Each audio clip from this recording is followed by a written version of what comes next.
Thank you, Mr President. I also rise to speak in favour of the Office for Early Childhood Development Bill. And in so doing, I want to also acknowledge the work and the leadership of the Minister, the Honourable Blair Boyer, and his team in getting this happening. I know the Minister to be somebody who is very passionate about early childhood education, and I think that's demonstrated through this bill. I also note, as other members have, that this legislation is also being matched by a $1.9 billion investment in the budget to commence the staged rollout for preschool for 3-year-olds and other key reforms in the early childhood sector across the state, and they will commence in 2026. We really welcome that in the Greens. I think that is something that will have a transformative effect on our state, and so again I do recognise the government's leadership in that regard. We know early childhood education and care is vital for children's development and for South Australian young children to have the best chance to be their best selves as they grow into adulthood. It is vital that this support is provided to women and families. Part of this bill is the establishment of the Office for Early Childhood and Development. It's great that progress has already been made in this regard. The goal of the office, I understand, is to reduce the number of South Australian children who are developmentally vulnerable, and it's a goal that the Greens support. There's a shift here from 1.8% above the national average to 7 points below.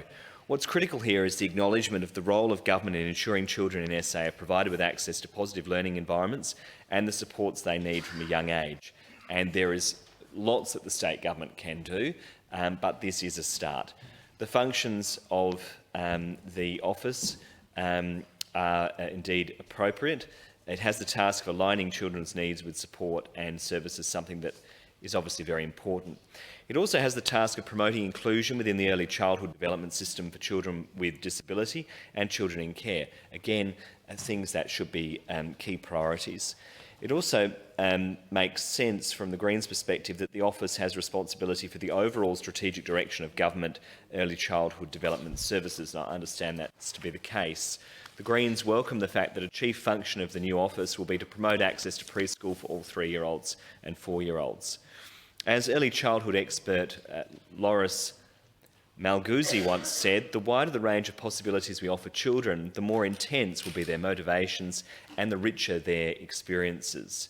Early childhood education and care should be universally available and accessible, and it should be free. It should be high quality, and it should be culturally appropriate. This has been the long-term policy position of the Greens. We also strongly support the principle that early childhood education and care should be government funded and provided by accredited community organisations and not-for-profit providers. We're pleased to see within this bill some recognition of the unique needs of First Nations children. We welcome the fact that the functions of the office will include upholding the principles of Aboriginal self-determination and safeguarding the cultural identity of First Nations children. First Nations communities are, of course, best equipped to understand how best to make early childhood and education and care culturally responsive and to break with Australia's history of cultural assimilation.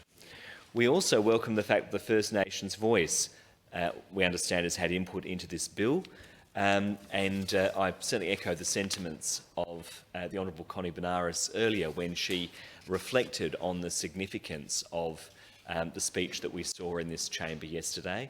Indeed, one of the great, powerful and uplifting moments in this parliament, and a speech that I think will echo through the ages in terms of its significance. And it is really encouraging to see already the government working with the Voice to seek their input on important proposals such as this. One of the suggestions of the Voice is that all committees established under the Act by the Office or by the Minister have a First Nations representative.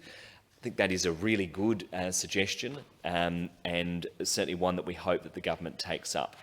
We are optimistic about the changes that will be legislated in this bill and commend the bill to the House.